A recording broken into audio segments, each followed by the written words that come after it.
नमस्कार। आज हम बात करने आए हैं माइटोकॉन्ड्रिया की। माइटोकॉन्ड्रिया ये क्या है? सेल ऑर्गेनेल्स है। मतलब कि सेल के अंदर ये छोटा सा सब यूनिट है, लेकिन बहुत ही जो है वो बड़ी काम का चीज़ है। मतलब कि इसके बिना सेल का फंक्शन अधूरा है। ये क्या करता है? ये जो है रिस्पायरेशन में भाग लेता है। मतलब कि एक महत्वपूर्ण प्रोसेस है लिविंग ऑर्गेनिज्म का। इसके बिना जीना असंभव है, वो है माइटोकॉन्ड्रिया। आज हम लोग माइटोकॉन्ड्रिया की बात कर रहे हैं। तो इसमें सबसे पहले हम लोग देखें कि इसका स्ट्रक्चर कैसा होता है। इसका स्ट्रक्चर जो है ये या तो सिलिंड्रिकल होगा या स्फेरिकल होगा, और ये रॉड शेप भी हो सकता है। और ये डबल मेम्ब्रेन बाउंडेड स्ट्रक्चर है। मतलब कि इसमें इसका जो मेम्ब्रेन है वो एक ऊपर वाला मेम्ब्रेन और एक फिर ये नीचे वाला, मतलब आउटर मेम्ब्रेन और इनर मेम्ब्रेन। ये डबल मेम्ब्रेन बाउंडेड स्ट्रक्चर है। और इसका इनर मेम्ब्रेन जो है वो यहाँ पर देख रहे हैं कि ये फोल्ड्स के रूप में है। अंदर की ओर ये दबा हुआ है। Membrane is throne into folds, बहुत सा फोल्ड इसमें होगा। और इस फोल्ड को कहते हैं क्रिस्टी। एक को कहेंगे क्रिस्टा और इसका प्लूरल हो गया क्रिस्टी। इसका हम लोग सिंगुलर देखेंगे क्रिस्टा, सिंगुलर में क्रिस्टा। ये जो है सिंगुलर कहलाएगा क्रिस्टा। इस तरह से माइटोकॉन्ड्रिया का ये भी सिंगुलर है माइटोकॉन्ड्रियोन। सिंगुलर वर्ड जो है ये माइटोकॉन्ड्रियोन कहलाता है। ये इसका सिंगुलर वर्ड होगा। और यहाँ सिंगुलर है क्रिस्टा। क्रिस्टी का हो गया सिंगुलर क्रिस्टा। और क्रिस्टा क्या है? मतलब कि ये जो क्रिस्टी है वो इसमें स्टडेड विथ बहुत सा, इसमें छोटा छोटा हम लोग देखेंगे F1 पार्टिकल्स। इस तरह से इसमें छोटा छोटा गोल गोल स्ट्रक्चर होगा। ये लगेगा देखने में टेनिस के बॉल जैसा। और ये स्ट्रक्चर होगा प्रोटीन का। यहाँ पर इसमें होगा तो उसे कहते हैं F1 पार्टिकल्स या ऑक्सीजोम। अब हम लोग बात करते हैं इसमें इसके मैट्रिक्स। मतलब कि इसमें जो बीच में भरा हुआ सबस्टांस है उसे कहेंगे मैट्रिक्स। तो इस मैट्रिक्स में क्या रहेगा? ये जो है प्रोटीनियस सबस्टांस होगा। और साथ साथ इसमें राइबोसोम होंगे, साइक्लिक, मतलब ये जो है थोड़ा सा गोल स्ट्रक्चर होगा। इसमें डीएनए, सर्कुलर डीएनए मॉलिक्यूल्स होगा, एक सिंगल होगा इसमें मॉलिक्यूल। और साथ साथ फॉस्फेट ग्रेन्यूल्स पाए जाएंगे। फॉस्फेट ग्रेन्यूल्स जो है वो एटीपी निर्माण में मदद करेगा। इसकी चर्चा हम लोग इसमें बाद में करेंगे। और ये मिलता कहाँ है? सबसे पहले इसके अकरेंस के बारे में हम लोग जाने तो ये जो है मिलेगा mitochondria occur in eukaryotic cell. ये यूकैरियोटिक सेल में मिलेगा। और दोनों टाइप का, both plant and animal cell, ये प्लांट सेल और एनिमल सेल दोनों में मिलेगा। अब हम लोग राइबोसोम की जो बात कर रहे थे, यहाँ पर देखेंगे कि माइटोकॉन्ड्रिया में राइबोसोम जो है वो हम लोग देखे थे। उसमें दो तरह का, एक जो है इसमें जो है राइबोसोम ऑर्गेनेली माइक्रो और जो है राइबोसोम, और एक था साइटोप्लाज्मिक। तो यहाँ पर जो रहेगा इसमें राइबोसोम जो रहेगा उसको कहेंगे ऑर्गेनेली माइक्रो राइबोसोम। और ये जो है एब्सेंट होगा प्रोकैरियोटिक सेल में, ये एब्सेंट होगा। मतलब कि यहाँ पर बैक्टीरिया ये सब में नहीं पाया जाएगा। और साथ साथ मैमल के आरबीसी में भी माइटोकॉन्ड्रिया नहीं पाया जाता है। आरबीसी में जो है वो एब्सेंट रहता है माइटोकॉन्ड्रिया। और अब इसका फंक्शन क्या है? ये जो है प्रोवाइड करेगा site for cellular respiration. Cell में रिस्पायरेशन होता है। और रिस्पायरेशन में क्या होगा? अब लोग जो भोजन किए हुए हैं, एब्जॉर्ब फूड है, मतलब कि कार्बोहाइड्रेट और फैट है वो इसमें आके और ऑक्सीडाइज होगा, और यहाँ पर ऑक्सीडेशन के बाद इसमें carbon dioxide, water vapour and energy release होगा, और वो एनर्जी जो है एक एटीपी बनाने में यूज होगा। एटीपी का फुल फॉर्म आप लोग जानते हैं, एडिनोसाइन ट्राइफॉस्फेट, और ये एटीपी जो है वो एनर्जी करेंसी कहलाता है। मतलब कि ये बनाने का काम करेगा, they synthesize energy rich compound ATP, that's why they are called power house of the cell, और इसको कहा जाता है power house of the cell. अब हम लोग बात करते हैं इसके स्ट्रक्चर को कैसे बनाएंगे, डायग्राम इसका कैसे बनाएंगे, और फिर इसके बारे में कुछ हम लोग विशेष चर्चा भी करेंगे।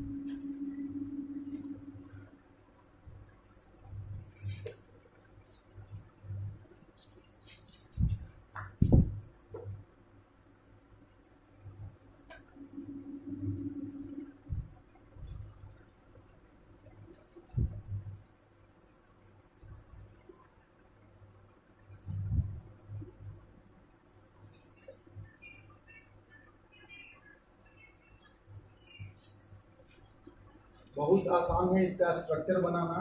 देखिए, सबसे पहले एक हम आउटर मेम्ब्रेन बना देंगे। ये है इसका आउटर मेम्ब्रेन, और इनर मेम्ब्रेन आपको जगह जगह गैप करके बना देना। इस तरह से ये बन गया इनर मेम्ब्रेन, और ये है आउटर मेम्ब्रेन। अब इसको फोल्ड देना है, सेवरल फोल्ड्स हम यहाँ पर देंगे।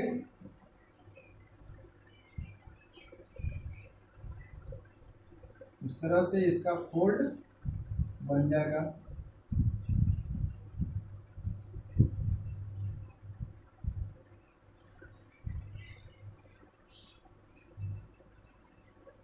बहुत ही आसानी से ये स्ट्रक्चर हम बना लेंगे। अब देखिए, इसमें जो है यहाँ होगा इस तरह से, इसमें F1 पार्टिकल्स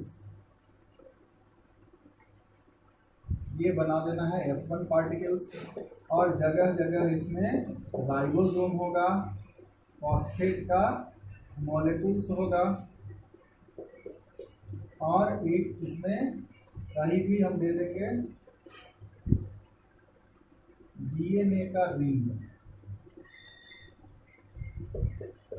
ये बन गया। इस तरह से इसको कहेंगे आउटर मेम्ब्रेन,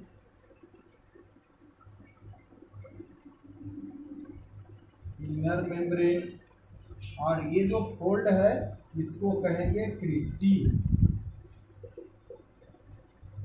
ये बहुत सा ऐसे फोल्ड हो गया, ये कहलाएगा क्रिस्टी, और इसमें जो भरा हुआ मटेरियल है इसको मैट्रिक्स कहते हैं, और ये है F1 पार्टिकल्स, या इसको कहते हैं ऑक्सीजोम, और ये है DNA मोलेक्यूल्स,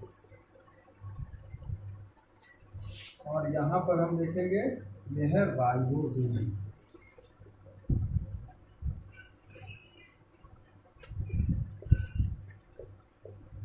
फॉस्फेट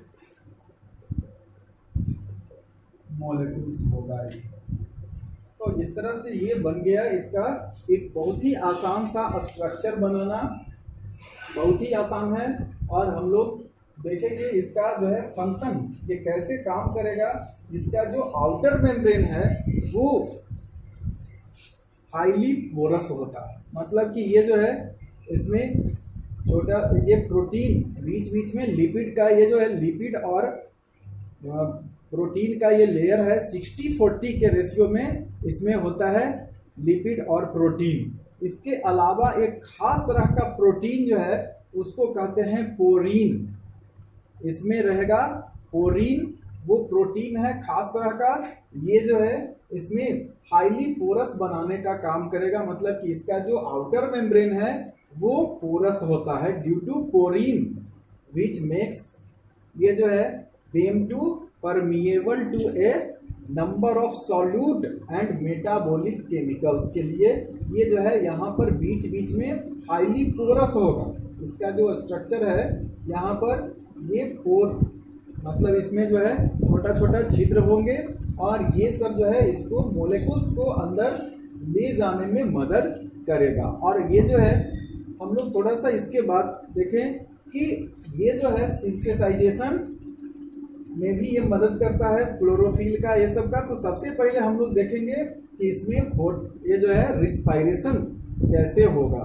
तो रिस्पायरेशन के क्रम में ये जो है इसमें अंदर बहुत सा केमिकल्स मतलब इंजाइम्स होता है, इंजाइमेटिक ब्रेकडाउन होगा और इसके बाद इसमें जो है वो हम लोग जो भोजन यूज करते हैं मतलब कि ग्लूकोज वो जो है यहाँ पर जाएगा और वो इसके साथ रिएक्ट करके मतलब ऑक्सीजन इसमें साथ में चला जाएगा O2 और C6H12O6 और इसके अलावा फैट का भी यहाँ पर पाचन होता है और उसमें भी जो है रिस्पायरेशन में वो भी इसी के क्रम में बन जाएगा ग्लूकोज जैसा ही, वो भी मोलेकुल्स जो है वो ऑक्सीडेशन के द्वारा रिलीज करेगा, उसमें भी एनर्जी रिलीज होगा। तो यहाँ पर हम लोग देखेंगे कि C6H12O6 और प्लस O2 ये क्या करेगा, ये बनाएगा CO2 प्लस H2O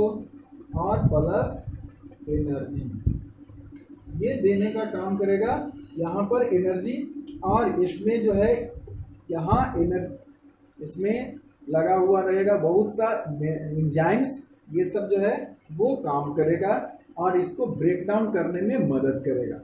अब हम लोग देखेंगे कि ये जो है राइबोसोम एनर्जी को यहाँ पर बनाया, ये जो है एनर्जी रिलीज हो गया। अब इसका जो है एनर्जी ये एटीपी बनाने में यूज होता है, मतलब कि इसमें रहता है एडिनोसाइन डाइफॉस्फेट, पहले से मौजूद है इसमें एडीपी। अब देखिए बात आ गई, एक एटीपी है और एक है एडीपी। तो एडिनोसाइन ट्राइफॉस्फेट और ये जो है एडिनोसाइन डाइफॉस्फेट, ये होगा एडीपी और एक फॉस्फेट का जो है मोलेकुल इसमें लगेगा और ये एनर्जी यहाँ पर यूज होगा और इस एनर्जी से ये जो है बनाएगा यहाँ एटीपी। और ये एटीपी जो है एनर्जी रिच मोलेकुल्स है और जब भी यहाँ पर एटीपी जो है वो फिर टूटेगा तो एडीपी और प्लस फॉस्फेट यूनिट में टूट जाएगा और इधर एनर्जी रिलीज हो जाएगा। तो सेम ऐसा ही प्रोसेस इसमें होगा। तो इसका जो है रिस्पायरेशन में जो एनर्जी जो यहाँ रिलीज होगा उससे एटीपी बनाने का काम किया जाता है। और एटीपी क्या है, ये जो है हम लोग जानते हैं कि ATP stand for organic compound adenosine diphosphate. और ये एडिनोसाइन डाइफॉस्फेट जो है वो एनर्जी करेंसी का काम करेगा, मतलब कि जहाँ जब भी जरूरत होगी तो ये एनर्जी देने का काम करेगा। सेल में जो है एनर्जी स्टोर्ड रहेगा एटीपी के रूप में, जहाँ जरूरत पड़ेगा वहाँ ये जो है यूज होगा बहुत सा। It is used to derive many energy requiring process, बहुत सा, जैसे केमिकल का सिंथेसाइजेशन, सिंथेसिस ऑफ केमिकल्स, जैसे डीएनए रिप्लिकेशन, प्रोटीन का सिंथेसाइजेशन, ट्रांसक्रिप्शन ऑफ आरएनए, ये सब में ये मदद करेगा। और कुछ मैकेनिकल वर्क है उसमें भी एटीपी का यूज होता है, जैसे मसल्स का कॉन्ट्रैक्शन और रिलैक्सेशन। तो कॉन्ट्रैक्शन होगा यहाँ पर, उसमें भी एटीपी का जरूरत होगा, मतलब एनर्जी चाहिए कॉन्ट्रैक्शन के लिए तो उसमें एनर्जी कहाँ से मिलेगा, इसमें जो है मौजूद एनर्जी करेंसी एटीपी वो रिलीज करेगा और फॉस्फेट प्लस एडीपी देने का काम ये करेगा, मतलब कि इसका रिवर्स हो जाएगा। और इसके अलावा और भी है हीट रिलीज करने में, मतलब अपने शरीर में जब हीट की आवश्यकता होती है, क्योंकि हम लोग जानते हैं हम लोग जो है वो वार्म ब्लडेड एनिमल है और ये जो है इसका हमेशा टेम्परेचर को मेंटेन रखने के लिए हीट की आवश्यकता होती है। और ये जो है इसमें हीट मिलेगा कहाँ से, ये माइटोकॉन्ड्रिया में जो है वो यूज यहाँ एटीपी और ये जो हीट मतलब ये एनर्जी जो होगा कुछ हीट के रूप में भी ट्रांसफर होगा, वो भी इसमें रहेगा और जब भी जरूरत होगा तो एटीपी से एनर्जी मुक्त हो जाएगा। इसके अलावा बहुत सा देखे होंगे जैसे सीलिया, आप लोग जानते होंगे ये जो है माइटोकॉन्ड्रिया है, सॉरी ये जो है इस तरह का स्ट्रक्चर आप लोग देखे होंगे, ये चप्पल जैसी स्ट्रक्चर पारामीशियम का है और इसमें होगा माइटोकॉन्ड्रिया। तो ये क्या करेगा, माइटोकॉन्ड्रिया जो है वो एटीपी यहाँ पर भी रिलीज करेगा, एटीपी बनेगा और इसके सीलिया का जो मूवमेंट है उसमें भी ये मदद करेगा। बहुत से जीव होते हैं जिसमें फ्लैजिला होता है, स्यूडोपोडिया है, तो ये सब में भी अमीबा है, तो इसका जो है स्यूडोपोडिया जिस तरह से बना दीजिए अमीबा का ये डायग्राम,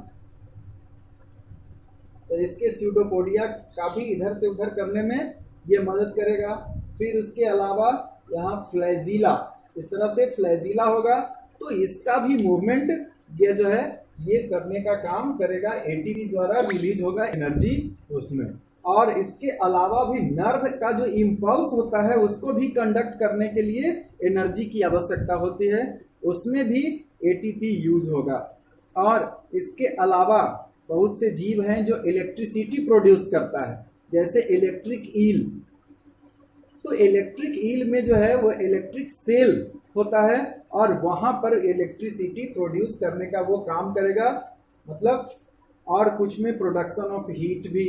इसके साथ साथ बहुत देखे होंगे आप बायोल्यूमिनेसेंस, कुछ ऐसे जीव होते हैं जिसमें जो है वो लाइट भी प्रोड्यूस होता है, जैसे फायरफ्लाई। इसके अलावा और भी कुछ समुद्री जीव हैं जिसमें भी लाइट प्रोड्यूस होता है, तो फायरफ्लाई में जो लाइट प्रोड्यूस होता है उसमें भी एटीपी का यूज किया जाता है। और बहुत सा केमिकल्स जैसे कि फायरफ्लाई में हम लोग जानते हैं इससे एक जो है लूसीफेरिन